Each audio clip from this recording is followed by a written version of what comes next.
Human composting, known scientifically as natural organic reduction, is a new way to bury the dead, with no actual burying required.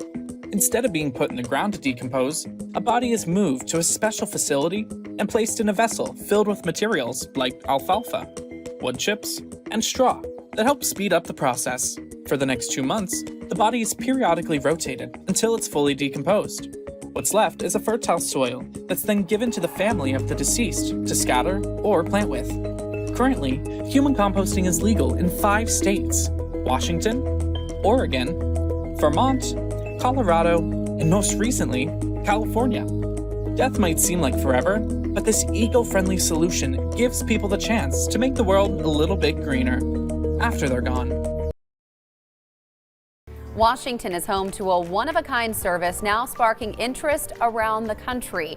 It is the first to legalize human composting, and today a handful of providers are now up and running in the state. Of course, getting past the psychological struggle of human composting may be its biggest challenge, but as experts tell us, it's an eco-friendly gift to Mother Nature. Death is a path we will all take. It is a momentous occasion when natural life separates into the great unknown.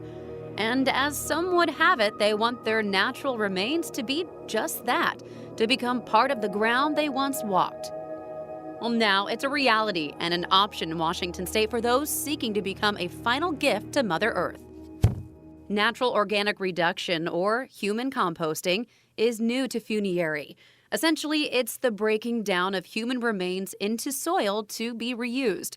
It became legal in Washington state in 2019, and now there are 3 licensed operators in the Evergreen state. That's what's really cool. Like I say, it's only been the last 5 years we've seen anything new in this profession. Rob Goff serves as the executive director of the Washington State Funeral Directors Association. We get calls, like I say, all over the country and actually all over the world looking to see what's happening right here in Washington. He says this is a green alternative to traditional burial and cremation because it lacks the traditional carbon materials. Washington is currently the only state in the U.S. to offer that service, and the idea was born right here in Eastern Washington. We compost farm animals. Can we do the same thing with human remains? It started as an idea by provider Recompose in 2017 and eventually tested at Washington State University in Pullman. The school's compost facility already converts animal carcasses into compost, and this was the next step. They worked out a way to try it, and it worked. They did it. And from there, it just kind of grew exponentially. It works by placing the remains inside a cradle or vessel, which looks like a large cylinder. Bacteria and wood chips may be introduced inside the cradle as well.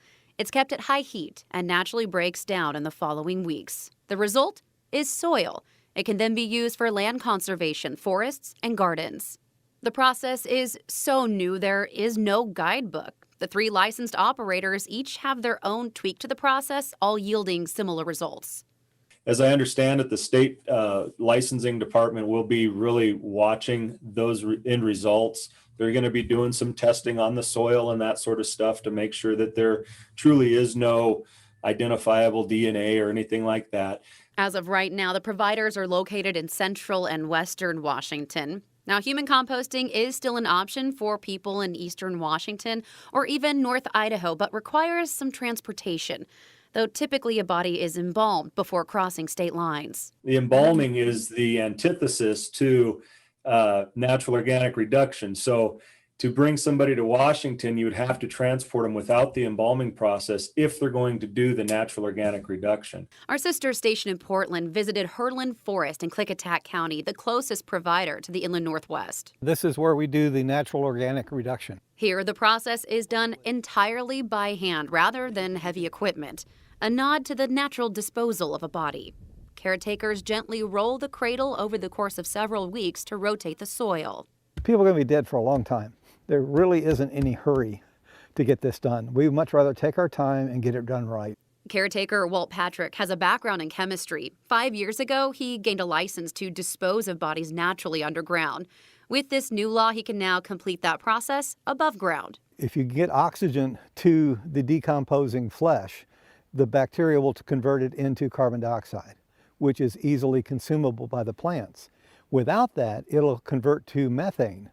And methane is a 20 times worse greenhouse gas than carbon dioxide. The cost? $3,000. At other providers, the cost varies, but can go up to $5,500, something Goff says is comparable to traditional burial or cremation. I think the biggest challenge, though, that we're going to see publicly is the hangup of that idea of we're composting human remains. But interest is steadily growing. I do know one place has reported that they have about 400 people already that are planning for that process at their facility. And for those still curious, So do your homework first. It's always best to research it. And that's the number one thing that I could say is go out and just talk to people. Funeral directors love to talk to you. Now, just this week in Oregon, lawmakers also introduced a new bill to allow natural organic reduction. And if approved, it would become the second state to legalize human composting. California, New York, and Colorado are also considering human composting measures as well. I got to say, Jen, it's such a fascinating story. And I know you briefly touched on it a little bit. I'd love to know maybe some more of the kind of what we give to trees, like if our body give any other kind of nutrients as it becomes that composting process that could really fortify it in ways they can't normally get.